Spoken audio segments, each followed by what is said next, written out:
Assalamualaikum warahmatullahi wabarakatuh. Alhamdulillahirabbil alamin wa bihi nasta'inu ala umuri dunya waddin. Asyhadu an la ilaha illallah wahdahu la syarikalah wa asyhadu anna Muhammadan abduhu wa rasuluhu la nabiyya ba'da. Ikhwani wa akhwati fillah rahimani wa rahimakumullah. Alhamdulillah Allah Subhanahu wa taala masih memberikan kesempatan kepada kita sekalian berkumpul kembali, bertemu, bertatap muka, saling menyapa dan mengucapkan salam di tempat yang sederhana ini untuk meneruskan apa yang kita pelajari dari agama Allah Subhanahu wa taala. Semoga Allah Subhanahu wa taala memperberat timbangan amal kita, amal kebaikan kita, menjadikan kita istiqomah, dan Allah senantiasa kumpulkan kita dalam kebaikan baik di dunia maupun di akhirat.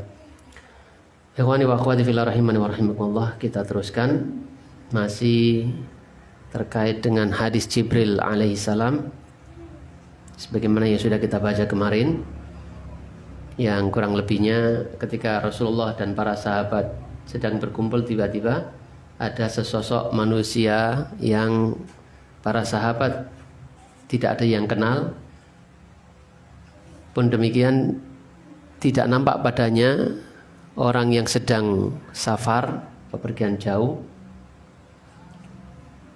Dia ini duduk di hadapan Rasulullah SAW, mendekatkan lututnya, menempelkan lututnya dengan lutut Rasulullah SAW, lalu bertanya kepada Rasulullah tentang beberapa poin, ya, tentang Islam, tentang iman, tentang ihsan, juga tentang hari kiamat. Yang mana hadis itu, hadis yang panjang itu merupakan dalil atau menunjukkan kepada kita sekalian rukun Islam, rukun iman, dan rukun ihsan. Ya. Jadi hadis itu menjadi dalil tentang rukun iman, rukun Islam, rukun iman, dan ihsan. Selain itu juga ada suatu pertanyaan yang malaikat Jibril bertanya tentang hari kiamat, dan Rasulullah SAW menjawab, mal mas'ulu anha bi'a'lama minas sa'il. Orang yang ditanya tentang perkara itu tidak lebih mengetahui daripada orang yang bertanya. Artinya apa? Artinya bahwasanya tidak ada yang mengetahui waktu terjadinya hari kiamat. Ya, makanya kalau ada umpamanya ada orang yang mengkabarkan baik di TV ataupun di radio ataupun di media massa lainnya, kiamat akan terjadi pada tahun 2020 atau 2021 setengah, ya, itu semua pasti dusta. Ya, pasti dusta. Rasulullah SAW saja, orang yang sangat dekat dengan Allah Subhanahu wa taala, tidak mengetahui. Demikian pula malaikat Jibril, sehingga Rasulullah SAW mengatakan orang yang ditanya tidak lebih daripada orang yang bertanya, sama-sama nggak ngerti. Itu rahasia ilahi. Jadi tidak ada satu makhluk pun di dunia ini yang mengetahui kapan waktu terjadinya hari kiamat. Kalau tanda-tandanya ada, karena Rasulullah SAW setelah itu ditanya apa tanda-tandanya, dan beliau menyebutkan tanda-tandanya. Tanda-tandanya akan datangnya hari kiamat. Ya, yang menjadi garis besar bagi kita sekalian, bahwasanya tidak ada yang mengetahui tentang perkara kapan terjadinya hari kiamat, kapan pastinya. Ya, kalau kiamat sudah dekat, ya memang sudah dekat dari zaman Rasulullah SAW juga sudah dekat. Tapi dekat juga kan relatif. Ya, Rasulullah dengan zaman kita ini sudah berapa tahun? Jadi bandingan jauh lagi dari zaman Nabi Nuh, ya lebih dekat. Kemudian nih, ikhwani wa akhwati fillah rahimani wa rahimakumullah, Rasulullah SAW menyebutkan antalidal amata rabbataha. Jadi Rasulullah SAW menyebutkan tentang tanda hari kiamat ketika ditanya mal mas'ul an nabi alamin sa'il qala fa akhbirni ma amaratiha, fa akhbirni an amaratiha, kabarkanlah kepadaku, kata Jibril, tentang tanda-tandanya. Qala Rasulullah SAW menjawab, antalidal amatu rabbataha. Antalidal amatu rabbataha. Jadi seorang budak melahirkan tuannya. Seorang budak melahirkan tuannya. Maksudnya seorang tuan menikahi budaknya, budak perempuannya. Jadi memperistri budak perempuannya. Lalu lahirlah anak laki-laki. Anak laki-laki. Anaknya budak yang dinikahi atau dikawini oleh tuannya ini. Ketika tuannya meninggal dunia, otomatis si wanita ini bertuankan anaknya, kan begitu. Karena dia juga anaknya tuannya yang menikahinya. Gitu. Maksudnya begitu. Jadi tanda-tandanya diantaranya adalah ada seorang budak yang melahirkan tuannya. Ini ada yang mengatakan ini sebuah kinayah, metafora. Metafora akan bahasa Indonesia apa sih metafora? Majas sih gopo. Artinya banyaknya kedurhakaan. Akan terjadinya banyak kedurhakaan, banyak pembangkangan terhadap syariat agama Allah. Bisa juga karena banyaknya kedurhakaan. Banyaknya kedurhakaan kepada orang tua. Wis akeh to durung iki. Banyaknya kedurhakaan kepada orang tua. Orang tua yang dibunuh sudah ada. Orang tua yang dibentak-bentak sudah ada. Nah, sudah banyak, berarti dekat dengan kiamat. Hati-hati ya. Sudah dekat kiamat. Jadi itu adalah majas atau metafora akan banyaknya kedurhakaan. Digambarkan oleh Nabi SAW, anaknya menjadi tuannya dari budak itu. Atau bisa juga perubahan zaman, revolusi zaman, perubahan yang drastis pada keadaan manusia ini, di mana yang asalnya anaknya menjadi tuannya, ya gitu, perubahan. Kemudian ikhwani wa akhwati fillah rahimani wa rahimakumullah, di antara tanda-tanda yang lain disebutkan oleh Rasulullah sallallahu alaihi wasallam. Selain itu juga wa antaral khufatal uratal la'alata ri'a asya'i yatatawaluna fil bunyan. Engkau melihat orang yang telanjang, orang yang nggak pakai sandal, orang yang nggak pakai baju, orang yang miskin, al-alata al-fuqara, miskin, dan juga pengembala kambing saling berlomba-lomba dalam membangun. Saling berlomba-lomba dalam bangunan.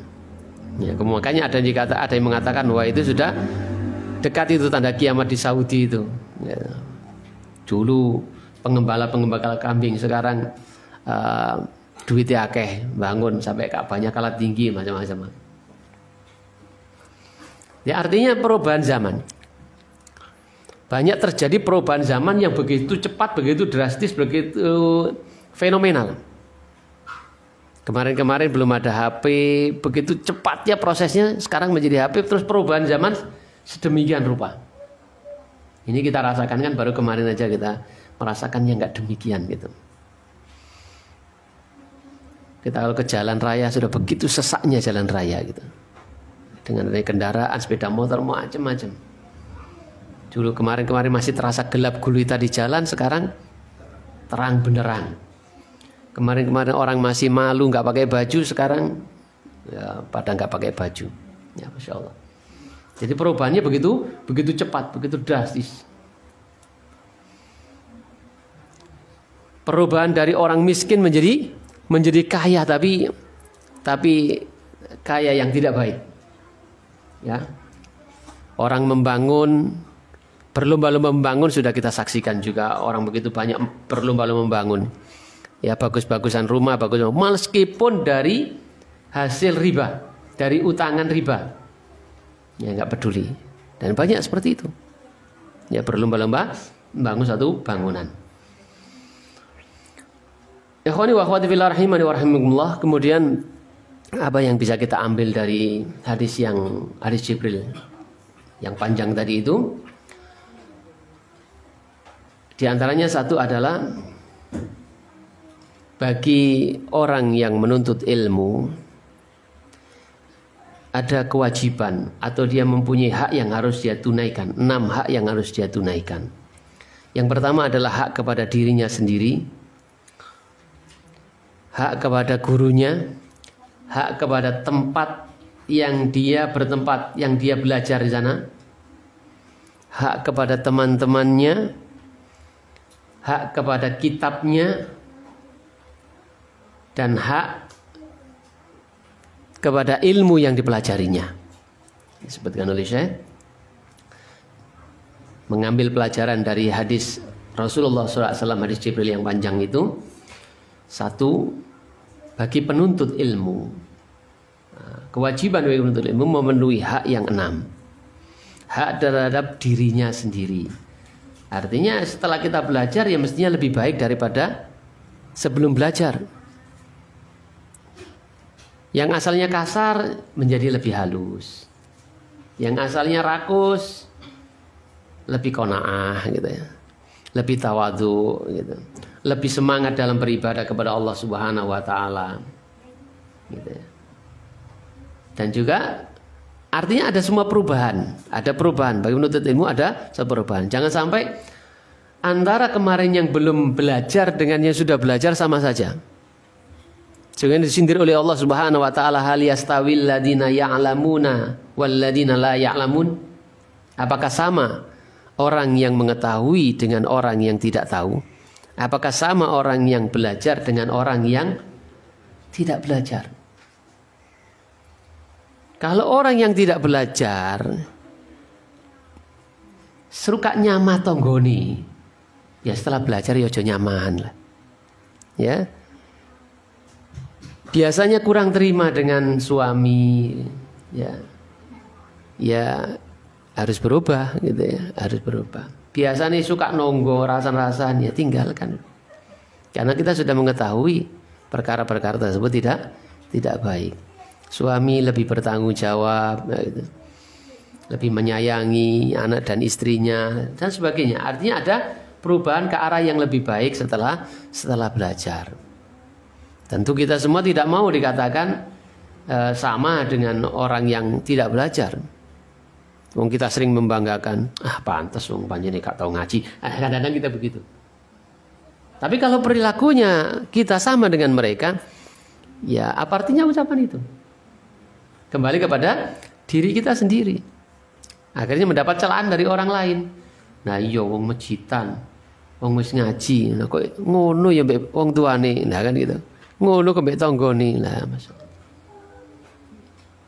Ya, karena kita tidak memenuhi hak kepada diri kita yang sebagai tulab ini, sebagai pelajar. Kemudian hak yang kedua yaitu hak kepada gurunya. Hak kepada gurunya. Di sini seringkali di sini disebutkan oleh Syekh ada 2 hal yang terpisah, ada terpecah. Ada yang bersikap ekstrim, ada yang bersikap tengah-tengah. Awal mula syirik terjadi di muka bumi ini itu karena syubhat dari hulu kepada orang-orang soleh. Terlalu bersikap berlebihan terhadap orang yang ditokohkan. Ya, termasuk salah satunya adalah guru. Maka wajib bagi kita sekalian untuk bersikap tengah-tengah. Tidak ekstrim, juga tidak, maksudnya ekstrim berlebihan di dalam penyanjungan, di dalam macam-macam gitu. Dalam banyak hal, pokoknya ustadz the best pokoknya gitu. The best okay boy. Gitu. Ya. Terlalu berlebihan. Yang mana hal ini sudah terjadi di zaman dahulu sampai kemudian karena berlebihan itu terjatuh kepada suatu kesyirikan. Ya, kesyirikan. Nah, kita ini harus memenuhi hak kepada guru itu ya bersikap tengah-tengah. Tidak berlebihan juga tidak meremehkan. Nah, guru ditawani rokok. Gitu kan ya. Tidak berlebihan dan juga tidak meremehkan. Ya tengah-tengah lah, kita berusaha untuk tengah-tengah. Guru juga manusia gitu. Ya. Bisa salah, bisa lupa gitu. Ya, tapi karena guru ya kita tetap hormati gitu. Ojo dikece wae kan gitu. Itu hak yang kedua. Jadi hak kepada guru setelah hak kepada diri sendiri, kemudian hak kepada guru. Kita harus bersikap tengah-tengah, tidak tafrid dan juga tidak ifrat. Kemudian hak kepada tempat yang kita belajar. Kita juga harus memenuhi hak tempat belajar, makanya kita mau keramik dan sebagainya karena ini punya hak gitu. Karena ini ada haknya yang harus kita jaga, kita bersihkan ya, kita bagus-baguskan gitu agar nyaman di dalam belajar. Jadi punya hak. Islam memberikan hak semua yang diberikan hak, maka kita berusaha untuk memberikan haknya. Hak kepada tempat yang belajar, kita membersihkan, kita merapikan, kita menjaga ketenangannya, ya termasuk itu, jaga resik, keramik dan sebagainya kan begitu. Ya insya Allah kita akan penuhi hak tempat kita ini, tempat kita belajar ini. Ya kalau tempatnya di masjid ya apalagi ya harus lebih mendapatkan prioritas dibandingkan di tempat yang lain karena itu Baitullah. Ya. Kemudian hak kepada teman, ya kepada teman-teman kita ini adalah insya Allah teman-teman yang baik, ya maka kita berikan kebaikan, penghormatan dan sebagainya. Juga kita memberikan yang terbaik apa yang menurut kita baik untuk diri kita. Karena Rasulullah SAW juga bersabda la yu'minu ahadukum hatta yuhibba li akhihi ma yuhibbu li nafsihi. Tidak beriman atau tidak sempurna iman seseorang sampai dia menyukai untuk dirinya, untuk saudaranya apa yang dia sukai untuk dirinya sendiri. Kalau kita nggak senang dicubit ya nggak usah nyubit kan gitu. Kalau kita anggap ini suatu baik ya kita tularkan kepada kebaikan yang lainnya. Kalau kita suka untuk diingatkan jika salah ya kita berusaha mengingatkan saudara kita ketika lupa, ketika lalai. Kita suka jika disemangati ketika loyo ya kita berusaha untuk memberikan semangat kepada teman-teman kita. Ya, intinya kita berbuat baik, kita hormati, kita berikan haknya untuk teman yang belajar bersama-sama kita. Kemudian hak terhadap kitab yang kita pelajari. Ya, kita walaupun kitab kita ini kecil, tetap itu adalah nikmat dari Allah Subhanahu wa taala, jangan diuncal-uncalno gitu. Mentang-mentang kitab cilik gak dianggap kitab kayak buku tulis gitu. Ya, jangan dioret-oret yang nggak perlu gitu. Ya dijaga.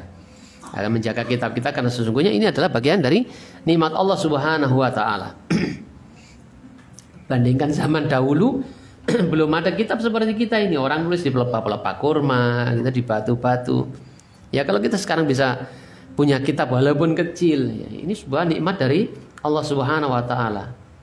Ya bisa ringan kita bawa, jelas tulisannya gitu ya. Kita jaga dan kita syukuri dengan menjaganya itu. Ya, agar tidak rusak, agar tidak disikapi dengan sembrono gitu. Ya seperti tadi itu mungkin dilempar-lempar atau apa seperti waktu kita ngaji dulu masih anak-anak gitu ya. Ya turutane mbok mlayu ndi mbok suwerono suwerene gitu. Ki manu-manuan. Ya, gitu. Nah, itu namanya tidak memberikan hak kepada kitab yang dipelajari. Nah, kita harus memberikan hak itu, hak kepada kitab itu. Dengan bersyukur kepada Allah dengan menjaganya. Kemudian hak kepada ilmu itu sendiri. Ya, dengan semakin memantapkan di dalam mempelajarinya. Berusaha untuk selalu murojaah, juga mengamalkan apa yang sudah kita ketahui. Karena sesungguhnya wajib bagi orang yang belajar atau menuntut ilmu untuk mengamalkannya. Ya, wajib bagi orang yang sudah tahu untuk mengamalkannya. Kemudian setelah itu ya mendakwahkan. Ya setelah kita mengetahui, mengamalkan, kita dakwahkan. Ya kita sampaikan, kita sebar-sebarkan kebaikan itu kepada orang-orang yang ada di sekitar kita, khususnya apa? Orang-orang yang menjadi tanggungan kita. Kita mengetahui tentang ilmunya, mau makan misalnya harus tangan kanan, ya harus makan dari yang terdekat, baca bismillah, gitu, menggunakan tangan kanan. Ya kita ajarkan kepada anak istri kita, ya, kepada teman-teman kita, baik dengan formal langsung seperti ini atau dengan cara informal. Ketika ngopi, ya kita sampaikan, atau ketika teman kita melakukan sesuatu yang memang salah, yang dia tidak ketahui, kita beritahukan akan hal itu. Itulah keindahan agama kita Islam. Jadi ada manfaatnya. Kita itu jadi orang ada manfaatnya.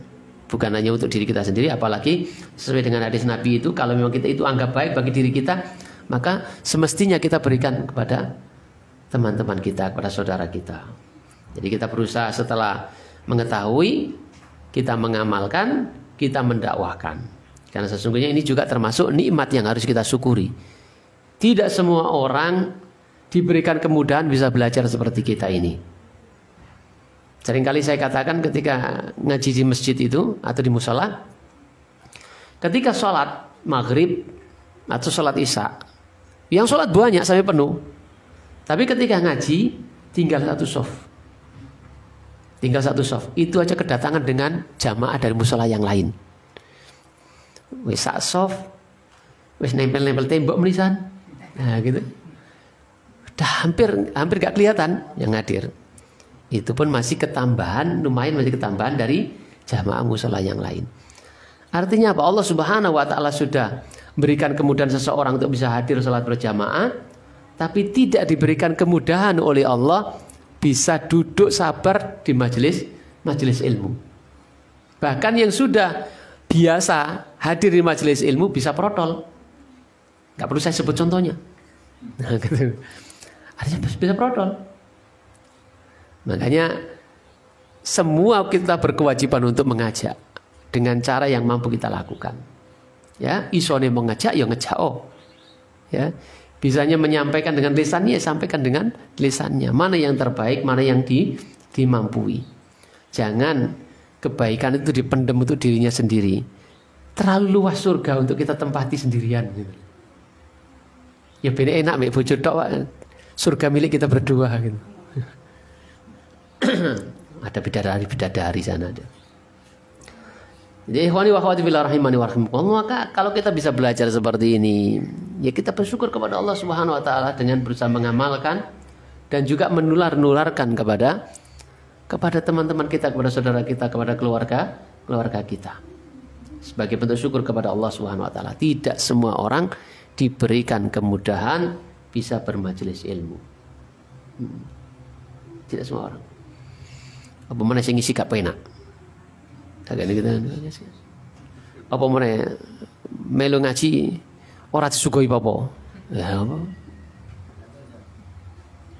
Ketahuilah ya wa akhwati fillah rahimani wa rahimakumullah, tidakkah cukup apa yang dikhabarkan oleh Rasulullah sallallahu alaihi wasallam bahwasanya orang yang datang ke majelis ilmu akan dimudahkan jalannya menuju surga. Wis masih ngantuk-ngantuk, masih apa-apa, kita berusaha untuk. Dan Allah Subhanahu wa Ta'ala akan membuka jalannya jika kita ada kemauan.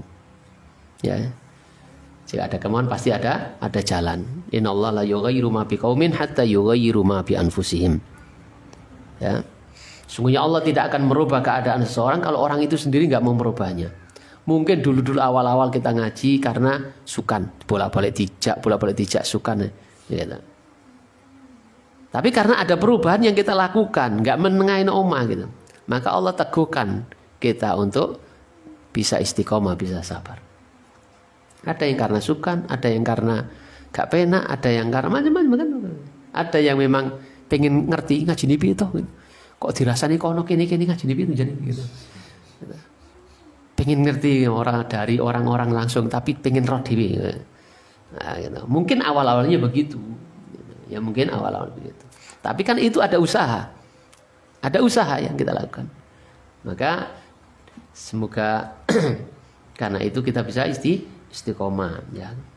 Jadi sekali lagi tolong kita syukuri nikmat ini dengan semakin giat belajar ya, mengamalkan, kita amalkan ilmu kita yang sudah kita ketahui dan berusaha untuk mendakwakannya. Kemudian poin yang kedua, pelajaran yang bisa kita dapat dari hadis Jibril ini adalah di antara adab bertanya itu mendahulukan pertanyaan-pertanyaan yang bisa diambil manfaatnya, bisa diambil faedahnya. Karena orang bertanya itu macam-macam. Orang bertanya itu macam-macam. Di antaranya ada orang yang bertanya karena dia tidak tahu. Ini ingin mengambil manfaat, ingin mengambil faedah dari jawaban yang ditanya. Seperti Jibril ini ingin memberikan pelajaran. Jadi yang kedua ada orang yang bertanya memang dia tidak tahu. Dia ingin tahu, mendapatkan ilmunya, mendapatkan faedahnya. Ada juga orang yang bertanya karena pengen mendebat, pengen ngetes, pengen debat, dan puas kalau ustadznya nggak bisa jawab. Nah, apalagi ya mungkin niatnya dari awal memang begitu, gitu. Nah, akhirnya kemudian setelah itu, wah ternyata ustadz ini, aduh tuh kon takok ikan jawab, ngono ae, gitu kan, puas gitu. Ada juga orang yang bertanya karena ingin berikan jawaban kepada orang lain. Dia nggak mau kasih tahu, nggak bisa kasih tahu, nggak penak sukan dan sebagainya. Mengetahui temannya itu salah, temannya mungkin belum tahu, tapi nggak enak, nggak diarani ustad, gitu ya, nggak digodi lan liani gitu. Akhirnya dalam majelis ilmu seperti ini dia bertanya supaya ustadznya menjawab, yang jawaban itu akan memberikan penjelasan kepada orang yang dimaksud. Jadi bertanya untuk memberikan jawaban kepada, memberikan ilmu, transfer ilmu kepada temannya. Ada juga orang yang bertanya karena apa meneh? Ya ini poin yang terakhir itu ya seperti Jibril itu. Karena Rasulullah SAW ketika Jibril itu pergi bertanya kepada para sahabat, tahukah kamu siapa tadi yang datang? Lalu mereka menjawab, Allah wa Rasuluhu a'lam. Lalu Rasulullah SAW mengatakan, dia itu tadi Jibril yang datang kepada kalian untuk mengajarkan agama kalian. Jadi bertanya untuk memberikan jawaban kepada orang yang diinginkan. Karena dia mungkin gak penak gitu. Jibril gak mungkin datang dong kepada seseorang. Datang kepada tak ulangi gini. Nguwangi rumangsa untuk wahyu. Padahal Nabi sudah ditutup, Rasul sudah ditutup. Nabi Muhammad SAW sebagai penutup Nabi dan Rasul. Kemudian ada orang bertanya, apa meneh? Intinya sesuai dengan maksudnya gitu. Tapi bertanya pengen ngerti, pengen belajar untuk pintar debat. Bukan belajar supaya tahu, supaya bisa mengamalkan, gak begitu. Jadi faedah dari hadis Jibril ini, di antara adab bertanya itu adalah bertanya yang apa? Dengan pertanyaan itu dia mendapatkan faedah. Ya, dia mendapatkan faedah atau memberikan faedah kepada orang lain. Kemudian faedah yang ketiga yang bisa didapatkan dari hadis Jibril tadi, wajib bagi penuntut ilmu, bagi orang yang belajar, untuk menjaga perilakunya yang baik. Untuk menjaga perilakunya yang baik. Karena bagaimanapun orang yang menuntut ilmu, orang yang belajar seperti kita ini, atau santri lah gitu, itu menjadi selebritis, menjadi perhatian masyarakat sekitarnya, ya, menjadi tolok ukur, ya. Maka ketika ada keburukan maka ya kewetok, ketika ada kebaikan nggak begitu ketok, pantas soalnya. Nah, belajar mengambil faedah dari hadis Jibril tadi agar orang yang belajar itu menjaga apanya? Perilakunya yang baik. Perilakunya yang baik. Kemudian keempat, pelajaran yang lainnya, yang keempat, sesudah wafatnya Nabi Shallallahu Alaihi Wasallam, maka tidak ada lagi perkataan Allah wa Rasuluhu a'lam. Allah dan Rasulnya lebih mengetahui. Cukup Allahu a'lam. Kalau waktu itu para sahabat ditanya siapa? Allah wa rasuluhu a'lam. Allah dan Rasulnya yang lebih mengetahui. Karena Rasulullah SAW masih hidup. Ya, karena Rasulullah SAW masih hidup. Setelah Rasulullah SAW meninggal dunia, maka cukup Allahu a'lam. Allah yang lebih mengetahui. Rasulullah sudah meninggal, tidak tahu. Ya, tidak tahu. Makanya ketika dalam sebuah riwayat, ketika Rasulullah SAW menunggu umatnya di telaga Kautsar, ada orang-orang yang dihalau dari minum telaga Kautsar. Kata Rasulullah SAW, umatku. Lalu dikatakan kepada Rasulullah, kamu tidak tahu apa yang dia lakukan sepeninggalmu. Jadi menunjukkan bahwa Rasulullah SAW itu setelah meninggal nggak tahu apa yang terjadi. Makanya kita mengatakan Allahu a'lam, tidak dengan Allah wa rasuluhu a'lam. Karena Rasulullah SAW setelah meninggal dunia nggak tahu. Bahkan Rasulullah SAW kapan meninggal juga tidak tahu. Setelah meninggal juga tidak tahu apa yang terjadi dengan umatnya ini. Ilmu sudah terputus bersamaan dengan terputusnya wahyu. Ilmunya Rasulullah SAW sudah terputus terputusnya wahyu. Jadi cukup sekali lagi Allahu a'lam. Ikhwani wa akhwati billah rahimani wa rahimakumullah. Mungkin itu dulu yang bisa kita sampaikan. Sebelum insyaallah pada pertemuan yang selanjutnya kita masuk pada al-aslus salis. Pokok yang ketiga yaitu ma'rifatu nabiyyikum Muhammad sallallahu alaihi wasallam. Mengenal nabi kalian yaitu Muhammad sallallahu alaihi wasallam. Atau diteruskan? Ya sudah, saya baca dulu ya. Sawanganis nggak buku kok kau noret-noretani. Al-aslus salis, pokok yang ketiga, ma'rifatu nabiyyikum Muhammadin sallallahu alaihi wasallam. Jadi kita mengenal nabi kita, yaitu Nabi Muhammad sallallahu alaihi wasallam. Siapa dia? Ya, wahwa, dan dia itu adalah Muhammad bin Abdullah bin Abdul Muttalib bin Hashim bin Abdi Manaf bin Qusay bin Kilab dan seterusnya sampai tapi di sini dicukupkan tulisannya Muhammad bin Abdullah bin Abdul Muttalib bin Hashim. Muhammad anaknya Abdullah, Abdullah anaknya Abdul Muttalib, Abdul Muttalib anaknya Hashim. Nah, ini Rasulullah SAW juga termasuk Bani Hashim, suku Quraisy. Wa Hashim min Quraisy, dan Hashim itu adalah bagian dari suku Quraisy. Wa Quraisyun minal Arab, dan Quraisy itu termasuk dari bangsa Arab. Wal Arabu, dan orang Arab, ya, wal Arabu dan Arab itu min dzurriyyati Ismail bin Ibrahim al-Khalil. Dan orang Arab itu adalah anak keturunan dari dzurriyyah, keturunan Ismail, Nabi Ismail, anaknya Nabi Ibrahim al-Khalil, kekasih Allah. Alaihi wa ala nabiyina afdholus salati wassalam. Atasnya dan atas nabi kita seutama-utama salawat dan salam. Jadi itu nasab dari nabi kita Muhammad sallallahu alaihi wasallam. Jadi Nabi Ibrahim punya anak namanya Ismail. Dari Nabi Ismail inilah lahir orang Arab. Tapi saya Arab iki ya wakeh. Arab Yaman, Arab iki dan sebagainya. Ya. Jadi sudah melampaui beberapa kurun ya namanya. Kemudian walahu minal umuri, dan Nabi itu mempunyai walau dan baginya minal umuri dari umurnya salasun wasituna sanah. 63, salasun wasituna 60 sanatan tahun. Umurnya Nabi itu 63 tahun. Minha, darinya arba'una qabla nubuwah, 40 tahun sebelum kenabian.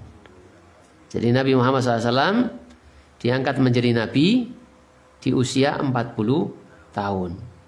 Jadi dari 63 tahun itu 40 tahun sebelum diangkat menjadi Nabi, sebelum nubuwah. Wa salasun wa ishruna nabiyan wa rasulah, dan 33 23 tahun diangkat menjadi nabi dan rasul.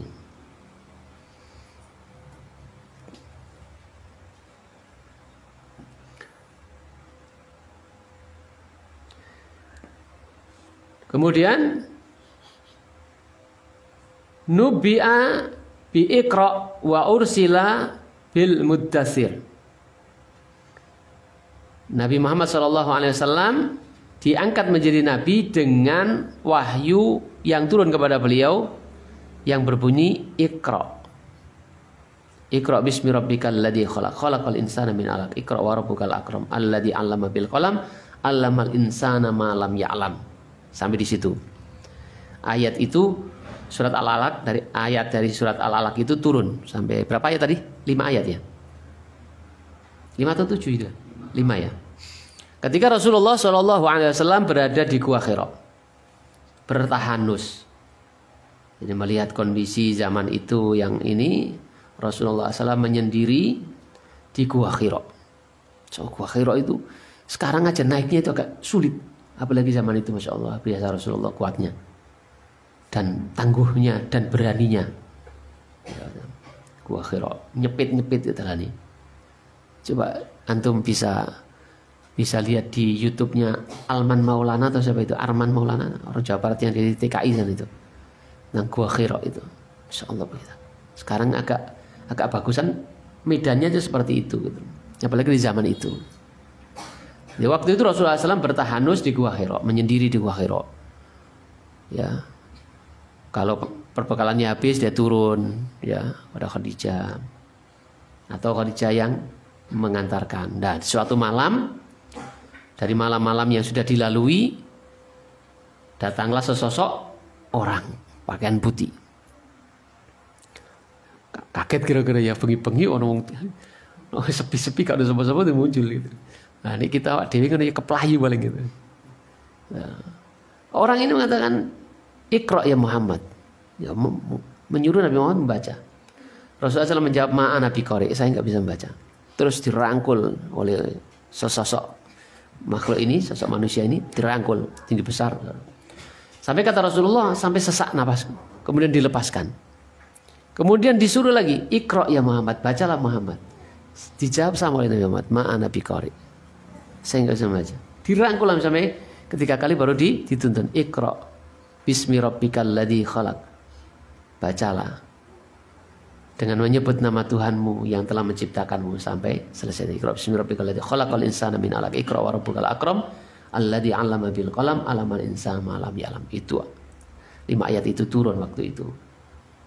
Dan itu dianggap sebagai pengangkatan beliau menjadi nabi, mendapatkan wahyu dari Allah Subhanahu wa taala. Kemudian wa ursila bil muddatsir, dan diangkat menjadi rasul dengan surat Al-Muddatsir. Ya ayyuhal muddatsir kum fa'anzir wa thiyabaka fatahhir, ya, dan seterusnya. Perintah kepada Rasulullah SAW untuk berdakwah. Ya ayyuhal muddatsir, wahai orang yang berselimut, kum fa'anzir, bangun dan berikanlah peringatan. Nah, kemudian Rasulullah SAW mengumpulkan seperti hadis yang sudah kita baca pada kitab adab itu, mengumpulkan orang-orang Quraisy yang jauh maupun yang dekat, dan dipanggil satu-satu, dari yang jauh dipanggil, ya bani ini selamatkan dirimu, ya. Kemudian sampai Fatimah, anaknya Nabi sendiri, wahai Fatimah selamatkanlah dirimu dari api neraka. Nah itu. Wa baladuhu Makkah, dan negerinya adalah Mekah. Jadi kalau ada orang mengaku Nabi Muhammad kok teko Labuan, ya itu nabi palsu. Nabi Muhammad itu orang Mekah. Ya. Makanya Ghulam Ahmad yang diyakini orang Ahmadiyah sebagai nabi, itu ya nabi palsu. Selain Nabi Muhammad sudah tidak ada nabi dan rasul lagi, ya Ahmadnya juga bukan Ahmad Nabi Muhammad. Jadi Nabi Muhammad orang Mekah, negerinya negeri Mekah. Wa hajara ilal Madinah, dan beliau berhijrah ke Madinah. Jadi ikhwani wa akhwati fillah rahimani wa rahimakumullah, apa yang kita baca ini mengandung apa yang harus kita kenali dari Nabi kita Muhammad Sallallahu Alaihi Wasallam. Ya, di sana terkandung namanya Muhammad, nasabnya ya Muhammad bin Abdullah bin Abdul Muthalib bin Abdimanaf bin Hashim bin Abdimanaf bin Qusay bin Kilab bin Fihr dan seterusnya ya. Itu nasab beliau Sallallahu Alaihi Wasallam. Kemudian disebutkan juga tadi umurnya. Sampai wafatnya beliau usianya 63 tahun. Awak dhewe iki piro, Pak? Kurang pirang tahun kira-kira ya. Kemudian sedikit disebutkan tentang dakwah beliau Sallallahu Alaihi Wasallam setelah diangkat menjadi nabi. Jadi namanya Muhammad bin Abdullah bin Abdul Muthalib bin Hashim, dan Hashim dari Quraisy, dan Quraisy dari Arab, dan Arab ini adalah anak keturunan Nabi Ismail, anaknya Nabi Ibrahim alaihi salam. Umurnya dia mempunyai umur 63 tahun, diantaranya 40 tahun sebelum kenabian dan 23 tahun sesudah diutusnya menjadi Nabi sallallahu alaihi wasallam. Itu yang bisa kita baca dari pelajaran sesudahnya setelah kita mengambil faidah dari hadis Jibril. Mudah-mudahan ada manfaatnya. Insya Allah datang dalam pertemuan berikutnya bisa kita lanjutkan lagi. Subhanakallahumma wa bihamdika asyhadu an la ilaha illa anta astaghfiruka wa atubu ilaik. Assalamualaikum warahmatullahi wabarakatuh.